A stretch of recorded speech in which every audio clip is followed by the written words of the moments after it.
Hello दोस्तों, study mode में आपका स्वागत है। बिहार फायरमैन भर्ती 2021 के लिए आप सभी लोग ये टेस्ट लगाइए और अपना स्कोर भी ज़रूर बताइएगा। टोटल 30 प्रश्न है और कम से कम 20 प्रश्न आपको सही करना होगा। अपना फायरमैन की भी तैयारी करते रहिए, कभी भी एग्जाम डेट निकलेगा तो आपको कम समय मिलेगा तैयारी करने के लिए। तो ज़रूर टेस्ट लगाइए और अपना स्कोर भी बताइएगा। तो चलिए शुरुआत करते हैं पहले क्वेश्चन के साथ। ध्यानपूर्वक क्वेश्चन देखिए और फिर लगाइए। कौन से मंदिर का सबसे लंबा गलियारा है? गलियारा या कॉरिडोर भी बोल सकते हैं। तो सबसे लंबा गलियारा भारत में वो कौन से मंदिर है जिसका है? इसका आंसर हो जाएगा रामेश्वरम की मंदिर। यहाँ पर आंसर क्या हो जाएगा? पहले का आंसर क्या हो जाएगा? ए हो जाएगा। पहले का आंसर ए हो जाएगा। आसानी से लगा सकते हैं। सभी क्वेश्चन को देखना है और फिर अपने मन में आंसर सोच लेना है और कमेंट बॉक्स में ओवरऑल जब क्वेश्चन सभी कर लीजिएगा तो स्कोर बताना है। क्वेश्चन नंबर दूसरा है कि भारतीय सिविल सेवा के लिए चुने गए पहले भारतीय थे। भारतीय सिविल सेवा के लिए चुने गए सबसे पहले भारतीय कौन थे, ये आपको बताना है। भारत में सिविल सेवा का सूत्रपात लॉर्ड कॉर्नवालिस द्वारा किया गया था। अब यहाँ पर देखिएगा कि जो सिविल सेवा सबसे पहले चुने गए थे ये भारतीय थे। ये कौन थे? आपके सामने है। तो इसका आंसर हो जाएगा सत्येंद्र नाथ टैगोर। सत्येंद्र नाथ टैगोर थे जो सबसे पहले भारतीय थे जो कि सिविल सेवा के लिए चुने गए थे। ठीक। और भारत में सिविल सेवा के सूत्रपात किसने किया था? तो लॉर्ड कॉर्नवालिस ने किया था। सरोजिनी नायडू जो है ये भारत की प्रथम, आपको याद रखिएगा, महिला राज्यपाल थी। भारत के प्रथम महिला राज्यपाल। और ये कहाँ से थी? तो ये उत्तर प्रदेश के प्रथम महिला राज्यपाल बनी थी। और प्रथम महिला मुख्यमंत्री सुचिता कृपलानी वो भी उत्तर प्रदेश की ही बनी थी। ये भी ध्यान में रखिएगा। आगे चलते हैं, क्वेश्चन देखते हैं। क्वेश्चन नंबर 3 देखिए। पहले भारतीय कमांडर इन चीफ थे। पहले भारतीय कमांडर इन चीफ का नाम आपको बताना है। पहले भारतीय कमांडर इन चीफ कौन थे? ठीक। तो पहले भारतीय कमांडर इन चीफ करियप्पा थे, जनरल करियप्पा थे। यहाँ पर तीसरे के आंसर क्या हो जाएगा? बी हो जाएगा। तीसरे के आंसर बी। सभी क्वेश्चन ध्यान से देखना है और लगाते चलना है। क्वेश्चन नंबर 4 देखिए। स्वतंत्र भारत के राष्ट्रीय ध्वज को किसने डिजाइन किया था? जब स्वतंत्रता मिली थी भारत को 15 अगस्त 1947 को मिली थी। ये ध्यान में रखिएगा। 15 अगस्त 1947 को भारत को स्वतंत्रता मिली। तो स्वतंत्रता के बाद मैं बोल रहा है कि राष्ट्रीय ध्वज किसने डिजाइन किया था। आपके सामने सभी ऑप्शन देख लीजिए, उसके बाद ही लगाइए। ठीक। तो इसके आंसर क्या हो जाएगा? इसके आंसर हो जाएगा आपका पिंगली वेंकैया। पिंगली वेंकैया ने आपको राष्ट्रीय ध्वज की डिजाइन तैयार किया था स्वतंत्रता के बाद। हमारा तिरंगा है ना, तिरंगा 3 रंगों से रंगी हुई पट्टी और उसके बीच में देखिएगा एक नीला चक्र है जिसमें 24 तीलियां है। ये ध्यान में रखिएगा कि जो सच्चिदानंद सिन्हा थे, सच्चिदानंद सिन्हा जो थे ये जो हमारे संविधान सभा था उसके अस्थायी अध्यक्ष थे, अस्थायी। और डॉक्टर राजेंद्र प्रसाद, माफ कीजिएगा, डॉक्टर राजेंद्र प्रसाद जो थे ये हमारे भारत के पहले राष्ट्रपति और आपको संविधान सभा के अस्थायी सदस्य बने थे। ये भी ध्यान में रखिएगा। रविन्द्रनाथ टैगोर, रविन्द्रनाथ टैगोर का नाम सभी लोग आप जानते होंगे। ये हमारे राष्ट्रीय गान लिखे थे और भारत में पूछा जाए या पूरे एशिया में बोला जाए तो 1913 में सबसे पहले इनको ही गीतांजलि के लिए आपको नोबेल पुरस्कार मिला था जो कि साहित्य के क्षेत्र में मिला था। और बंकिम चंद्र चट्टोपाध्याय या चटर्जी, इनका भी नाम आप जानते होंगे। ये हमारे राष्ट्रीय गान लिखे थे। ठीक। ये भी ध्यान में रखिएगा। ये राष्ट्रीय गान, जो राष्ट्रीय गान नहीं, राष्ट्रीय गीत, राष्ट्रीय गान जो है जनगण मन, ये आपको रविन्द्रनाथ टैगोर। और राष्ट्रीय गीत जो हो जाएगा ये बंकिम चंद्र चट्टोपाध्याय या चटर्जी जो कि आनंद मठ से लिए गए थे। ठीक। आनंद मठ इनके द्वारा ही बुक लिया गया था और उसी में से राष्ट्रीय गीत हमारा लिया है। ठीक। क्वेश्चन नंबर 5 है कि मेघदूत के लेखक कौन है? मेघदूतम या मेघदूत के लेखक कौन है, ये आपको बताना है। तो ये है कालिदास। कालिदास पूछ सकता है कि कालिदास किसके स्वरूप में, इसकी जब कालिदास थे तो उस समय किसका राज्य था या उस समय कौन राजा थे या किसके संरक्षक में थे? तो आप देखिएगा उस समय थे चंद्रगुप्त द्वितीय, जो कि गुप्त वंश के शासक थे। चंद्रगुप्त द्वितीय, उसी के समय आपको कौन थे? तो कालिदास थे। 5 का आंसर क्या हो जाएगा? बी हो जाएगा। चाणक्य, चाणक्य जो है ये चंद्रगुप्त मौर्य, चंद्रगुप्त मौर्य जो कि मौर्य वंश की स्थापना किए थे, उनके प्रधानमंत्री थे। और इन्होंने भी एक बुक लिखा है, बहुत अच्छा था, अच्छा बुक है, जो कि अर्थशास्त्र। बुक का नाम है अर्थशास्त्र। ये आपको राजनीति और प्रशासन पर आधारित है। इनका और भी नाम है, जैसे चाणक्य इनका नाम है, कौटिल्य इनका नाम है, विष्णुगुप्त इनका नाम है। ये सब याद रखिएगा। आगे चलते हैं। क्वेश्चन नंबर 6 देखिए। निम्नलिखित में कौन सी चोल राजाओं की राजधानी थी? ये बताना है कि निम्नलिखित में से कौन सी चोल राजाओं की राजधानी थी। जो चोल राजा थे ये उनकी राजधानी कौन थी, ये आपको बताना है। ठीक। आपके सामने सभी ऑप्शन है और ऑप्शन को देखते हुए क्वेश्चन लगाना है। ठीक। तो ये इसका आंसर हो जाएगा तंजौर। तंजौर जो था ये आपको चोल राजाओं की राजधानी था। 6 का आंसर क्या हो जाएगा? सी हो जाएगा। यहाँ पर आप देखिएगा चोल, यहाँ पर तंजौर जो है ये आपको जो स्थित है ये राजधानी था चोल राजाओं का। क्वेश्चन नंबर 7 देखिए। सिंधु घाटी सभ्यता का बृहत स्नानागार कहाँ पाया जाता है? सिंधु घाटी सभ्यता सभी लोग जानते होंगे, प्राचीन सभ्यता में से है सिंधु घाटी सभ्यता, सिंधु नदी के किनारे। तो यहाँ पर आप देखिएगा सिंधु घाटी सभ्यता बृहत स्नानागार कहाँ पाया जाता है? तो सिंधु घाटी सभ्यता में बृहत स्नानागार पाया गया है मोहनजोदाड़ो में। यहाँ पर मोहनजोदाड़ो में। ये सब याद रखिए, क्वेश्चन पूछता है तो। क्वेश्चन नंबर 8 देखिए। निम्न में कौन सा युग्म सत्य नहीं है? या ये पूछ सकता है कि निम्न में से कौन से युग्म सुमेलित नहीं है, और ऐसे क्वेश्चन पूछे जाएंगे आपके सिलेबस के अकॉर्डिंग ही क्वेश्चन मैंने तैयार किया है।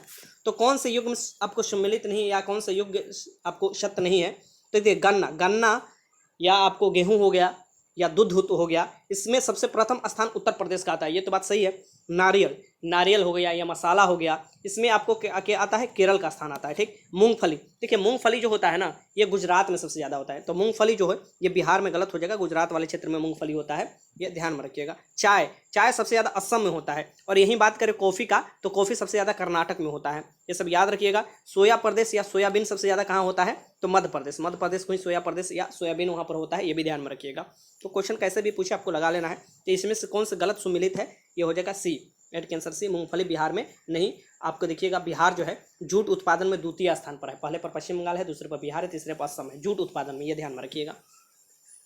क्वेश्चन नंबर 9 देखिए, दक्षिणी गोलार्ध अंटार्कटिका में भारत के अस्थायी अनुसंधान केंद्र का क्या नाम है।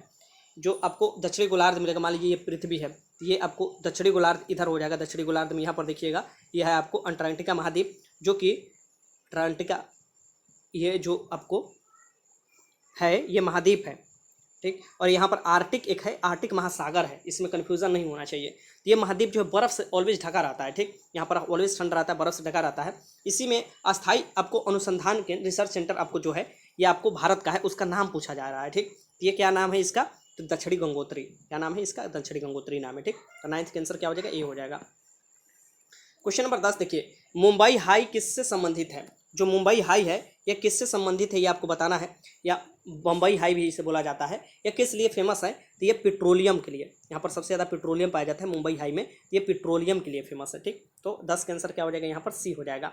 देखिए जो भी ज़्यादातर जो जीवाश्म ईंधन होते हैं, जीवाश्म ईंधन में इसकी पेट्रोलियम हुआ, कोल गैस हुआ, या आपको कोयला हुआ, ये सभी आपको अवसादी चट्टान में मिलते हैं। चट्टान जो 3 प्रकार के होते हैं मुख्यतः, अग्नि चट्टान जो कि आग से जो ज्वालामुखी क्रिया करते समय निकलता है, फिर आपको वहीं अब टूट फूट कर एक जगह इकट्ठा होता है तो अवसाद के रूप में इकट्ठा होता है, उसी में पेड़ उड़ सभी दब जाते हैं तो वो आपको जीवाश्म ईंधन बन जाते हैं, तो वो आपको अवसादी चट्टान कहलाता है। फिर इसके बाद वो अपना रूप जल्द बदल देता है तो कैंतरिक चट्टान बन जाता है। यह सब मैं आपको इसलिए बता रहा हूँ क्योंकि क्वेश्चन पूछे तो आराम से लगा लीजिएगा। दक्षिणी भारत का मैनचेस्टर किस स्थान को कहा जाता है। जिसे भारत का मैनचेस्टर अहमदाबाद को बोला जाता है, वैसे दक्षिणी भारत का मैनचेस्टर किस आपको स्थान को कहा जाता है। आपके सामने ऑप्शन है, आराम से आप लगा लीजिएगा, मुझे पूरा भरोसा है। दक्षिणी भारत का मैनचेस्टर कहा जाता है कोयम्बटूर को। कोयम्बटूर में सब आपको जैसे अहमदाबाद में टेक्सटाइल या कपड़ा का ज़्यादा उद्योग ये है, फैक्ट्री उक्ट्री है, वहीं आप देखिएगा कोयम्बटूर में दक्षिणी भारत में ये ज़्यादा है, ठीक। और ये है कहाँ पर, असल बात ये भी पूछ सकता है, मैनचेस्टर, मैनचेस्टर कहाँ है, मैनचेस्टर इंग्लैंड में स्थित है, ये भी ध्यान में रखिएगा। आगे चलते हैं, क्वेश्चन नंबर 12 देखिए, निम्नलिखित में से किसे सह्याद्री पर्वत के नाम से जाना जाता है। सह्याद्री पर्वत के नाम से किसे जाना जाता है ये आपको बताना है, क्वेश्चन आपके सामने है, किसे सह्याद्री पर्वत के नाम से जाना जाता है। तो यहाँ पर देखिए ये भारत हुआ, ये हुआ पश्चिमी घाट और ये हुआ पूर्वी घाट। ये पश्चिमी घाट को ही मुख्यतः हम लोग क्या बोलते हैं, सह्याद्री बोल देते हैं, ठीक। ये ज़्यादा हॉट स्पॉट है, इसकी यहाँ पर विविधता ज़्यादा पाया जाता है। और भारत में यहाँ पर जो पश्चिमी घाट है, पूर्वी घाट यहाँ पर नीलगिरी पहाड़ी पर मिलता है, कहाँ पर, नीलगिरी पर, ये भी ध्यान में रखिएगा, क्वेश्चन पूछेगा तो, ठीक। तो 12 का आंसर क्या हो जाएगा यहाँ पर सी। क्वेश्चन नंबर 13 देखिए, नाथपा झाकरी, नाथपा झाकरी विद्युत परियोजना कहाँ स्थित है। ये समय न्यूज़ में भी था। नाथपा झाकरी जो विद्युत परियोजना है ये कहाँ पर है, ये आपको बताना है, आपके सामने ऑप्शन है। ये आपको सतलज नदी पर है, आपको देखिएगा तो ये नाथपा झाकरी विद्युत परियोजना, और ये कहाँ पर स्थित है, क्वेश्चन पूछे कि ये नाथपा झाकरी कहाँ पर स्थित है, तो ये हिमाचल प्रदेश में स्थित है। खा लीजिएगा आराम से। क्वेश्चन नंबर देखिए, क्वेश्चन नंबर 14 देखिए, क्वेश्चन नंबर 14 आपके सामने है कि IR-20 या राटना किसकी दो मुख्य किस्में हैं। ये आपको एक किस्म IR-20 या रत्ना, ये किसकी दो मुख्य किस्में हैं ये आपको बताना है, ये आपके सामने है सभी। तो ये किसकी है, तो ये चावल के किस्म के, किसका है, चावल का किस्म है, ये याद रखिएगा। 14 का आंसर क्या हो जाएगा, ए हो जाएगा। ये बहुत महत्वपूर्ण क्वेश्चन है।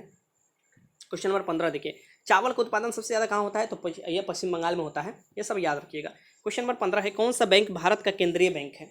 कौन सा बैंक जो है भारत का राष्ट्रीय बैंक बोल सकते हैं, ठीक, या केंद्रीय बैंक है, ये कौन सा बैंक है। आपके सामने ऑप्शन है, सभी ऑप्शन देख लेना है, उसके बाद ही आपको लगाना है, ठीक। तो ये जो बैंक है ये इसे बोला जाता है reserve bank of India, RBI जिसे बोला जाता है, जिसका मुख्यालय मुंबई में है।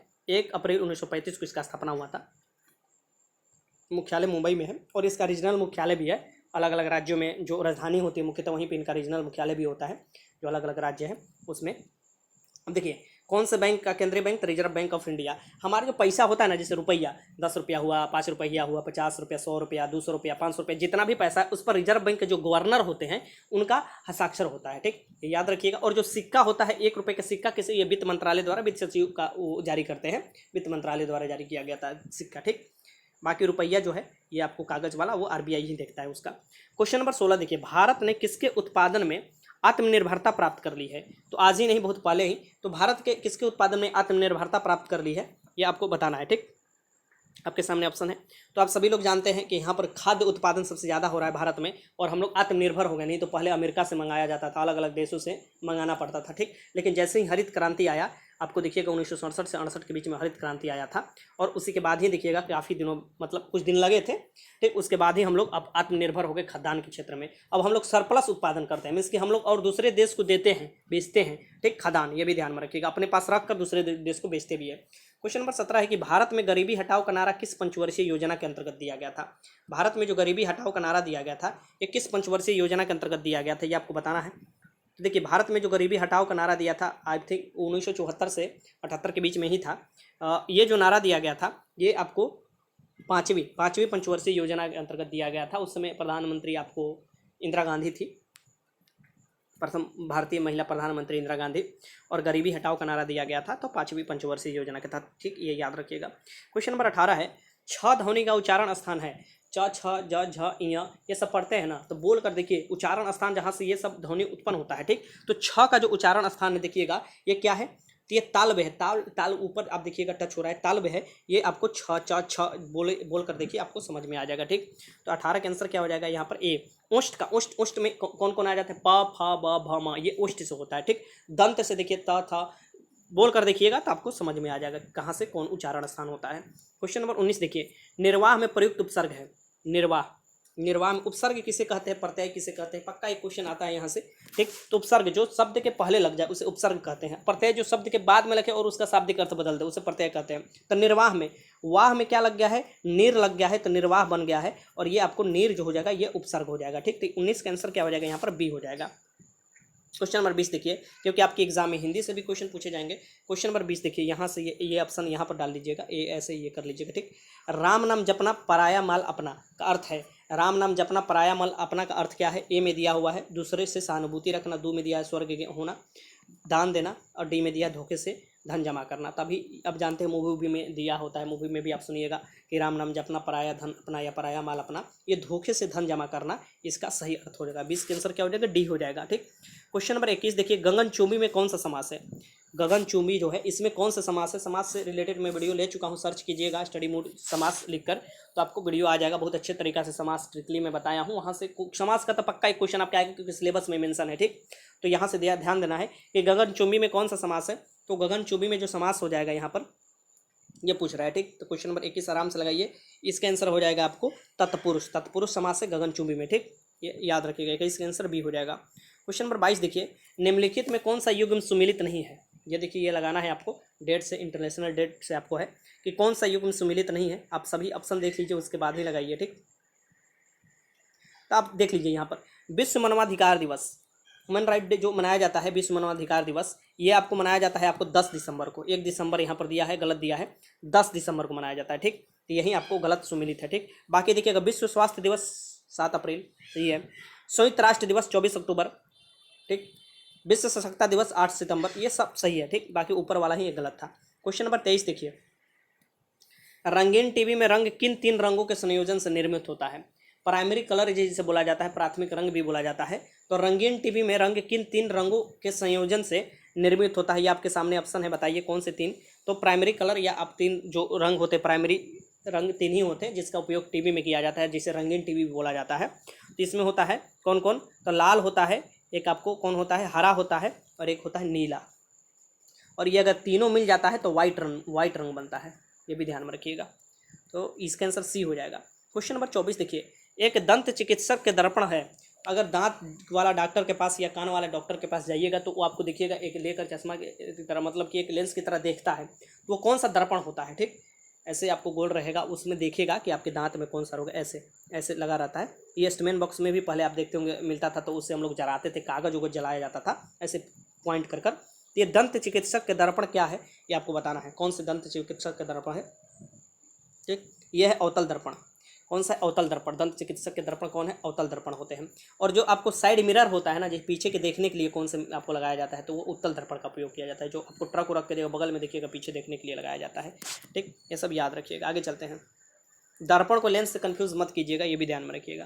क्वेश्चन नंबर 25 है कि अति चलकता वह कंडक्टर है जिसका शून्य, सुपर कंडक्टिविटी जिसे बोला जाता है। अति चलकता वह कंडक्टर है जिसका शून्य, क्या शून्य हो जाता है ये आपको बताना है।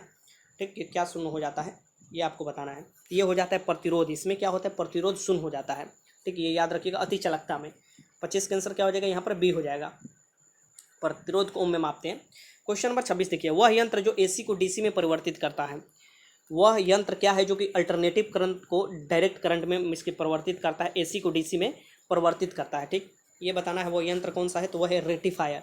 रेक्टिफायर क्या करता है? अल्टरनेटिव करंट को डायरेक्ट करंट में परिवर्तित कर देता है। ठीक, एसी को डीसी में। 26 का आंसर क्या हो जाएगा? ए हो जाएगा।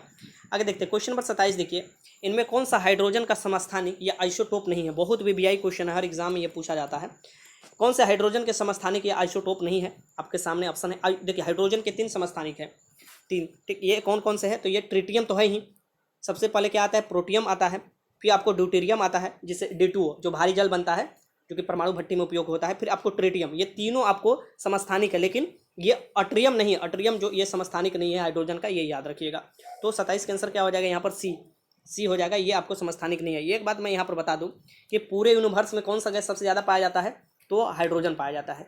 सूरज में भी देखिएगा कि सबसे ज़्यादा सूरज तारा उरा में सबसे ज़्यादा हाइड्रोजन ही मिलता है, उसके बाद हीलियम। क्वेश्चन नंबर 28 देखिए, निम्न में से किसे वैश्विक विरासत का वन माना जाता है? बताना है आपको कि इनमें से किसे वैश्विक विरासत का वन माना जाता है। आपके सामने ऑप्शन है, ध्यानपूर्वक आपको ऑप्शन पढ़ना है। ठीक, तो यहाँ पर देखिएगा इसका आंसर क्या हो जाएगा? ये पश्चिम बंगाल में जो सुंदरवन है, इसे वैश्विक विरासत का वन माना जाता है। ठीक, ये याद रखिएगा। सी हो जाएगा इसका आंसर। आगे चलते हैं। क्वेश्चन नंबर 29 देखिए, निम्नलिखित में से किस विटामिन में कोबाल्ट पाया जाता है? किस विटामिन में कोबाल्ट पाया जाता है ये आपको बताना है। इसीलिए इसका नाम है साइबोकोबालिन, रासायनिक नाम है। ये विटामिन B12। विटामिन B12 में कोबाल्ट पाया जाता है। तो 29 का आंसर क्या हो जाएगा? ए हो जाएगा। इसका साइनोकोबालिन नाम है विटामिन का। ठीक, ये सब याद रखिएगा। विटामिन B1 कमी से बेरी रोग होता है, B1 कमी से, इसका नाम थायमीन भी है। और विटामिन सी के कमी से स्कर्वी रोग होता है। विटामिन ए की कमी से आपको रेटिनॉल हो जाएगा, ये आँख का रोग है। यह सब याद रखिएगा। क्वेश्चन नंबर 30 देखिए, रक्त जमने में किस तत्व की भूमिका होती है? जो हमारा ब्लड होता है, ब्लड क्लोटिंग में, इसकी ब्लड जमने में किस आपको तत्व की भूमिका होती है? एक बात ध्यान में रखिएगा, अगर विटामिन दे कि कौन सी विटामिन रक्त को थक्का बनाने में सहायक होता है, तो विटामिन के होता है। ठीक, विटामिन के कमी हो जाता है तो रक्त थक्का जमता ही नहीं है, क्लोटिंग ही नहीं होता है। अगर ये पूछे कि रक्त जमने में किस तत्व की आपको भूमिका होती है, तो ये हो जाएगा कैल्शियम। और कैल्शियम आप सभी लोगों को पता है कि कैल्शियम फास्फोट ये हमारे शरीर में सबसे ज़्यादा पाया जाता है। कैल्शियम हड्डी उड्डी में फास्फोट के रूप में, कैल्शियम फास्फोट के रूप में। ठीक, तो ये आपको याद रखिएगा, रक्त जमने में भी कैल्शियम का उपयोग किया जाता है। ठीक, और रक्त में क्या होता है, तो ये आयरन होता है, ये भी ध्यान में रखिएगा। और यहाँ पर मैग्नीशियम जो Mg होता है, मैग्नीशियम ये कहाँ पर होता है, तो ये क्लोरोफिल में होता है। तो आप लोगों ने 30 क्वेश्चन में कितने क्वेश्चन सही किए हैं ये जरूर बताइए। अगर 20 क्वेश्चन से अधिक आप लोगों ने सही किया है तो आपका स्कोर बहुत ही अच्छा है, और कभी भी एग्जाम होगा तो आपका रिजल्ट आसानी से हो जाएगा। ठीक, तो अपने एग्जाम की भी तैयारी में आप लोग लगे रहिएगा। ये नहीं कि बीच में एग्जाम की तैयारी छोड़ दीजिएगा, क्योंकि बहुत कम समय मिलेगा फायरमैन की तैयारी करने के लिए। वीडियो अच्छा लगा तो लाइक कीजिएगा। वीडियो देखने का आपका बहुत बहुत धन्यवाद।